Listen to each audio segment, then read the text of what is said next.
దేవునికి మహిమ కలుగును గాక. ఈ ఉదయ కాలమున మీ అందరికీ నా హృదయపూర్వకమైన వందనాలు, స్తోత్రాలు. దేవుడు మిమ్మల్ని దీవించాలి, మీ కుటుంబాలను ఆశీర్వదించాలి.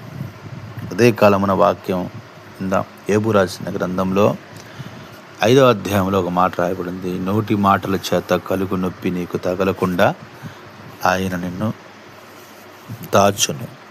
ప్రళయములు వచ్చిన నీకు జరగదు, హాని కలగదు. ఈ వాక్య భాగంలో ఈ ఉదయ కాలమున ప్రభు అంటాడు, మనుషులు నిన్ను నోటి మాటలతో కృంగదీస్తుంటే బాధపడవద్దు. మనుషులు నిన్ను అంతగా కృంగదీస్తున్నా ప్రభు నిన్ను అంతగా పైకి లేవనెత్తుతాడట. ఏ విషయంలో కానీ, ఎవరి విషయంలో కానీ నువ్వు బాధపడాల్సిన అవసరం లేదు.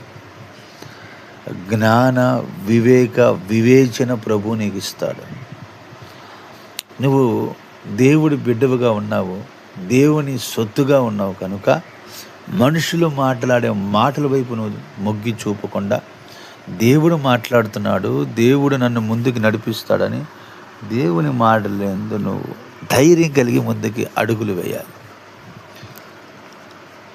మనుషులు మనల్ని ఎంతగా కృంగతీస్తున్నా మనం భయపడాల్సిన అవసరం లేదు.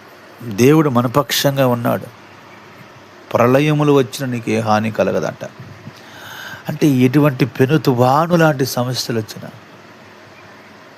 యేసు ప్రభువు వారు పడవలో ప్రయాణం చేస్తుంటే భయంకరమైన తుఫానులు చెలరేగుతుంది. కానీ యేసు ప్రభువు వారు ప్రశాంతంగానే నిద్రపోతున్నాడు. శిష్యులు కలవడపడిపోయారు. యేసు ప్రభువు అంటాడు, నేనుండగా ప్రళయాలు, నేనుండగా పెను తుఫాన్లు వస్తాయా?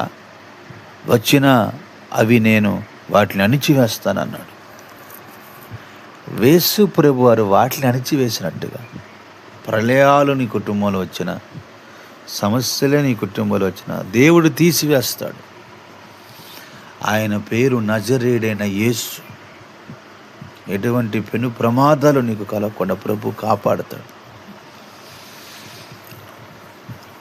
ఎటువంటి ఆటంకాలను దేవుడు తీసివేస్తాడు.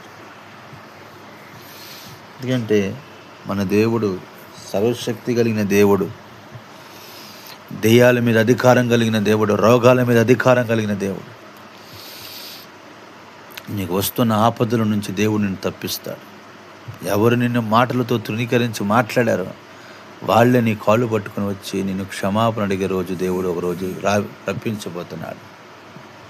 ఒకరోజు ఆయన నిన్ను నడిపించబోతున్నాడు. నీ కుటుంబానికి కావలసిన ప్రతి సహాయాన్ని ప్రభు అందించబోతున్నాడు. ఆయన పేరు నజరేయుడైన యేసు.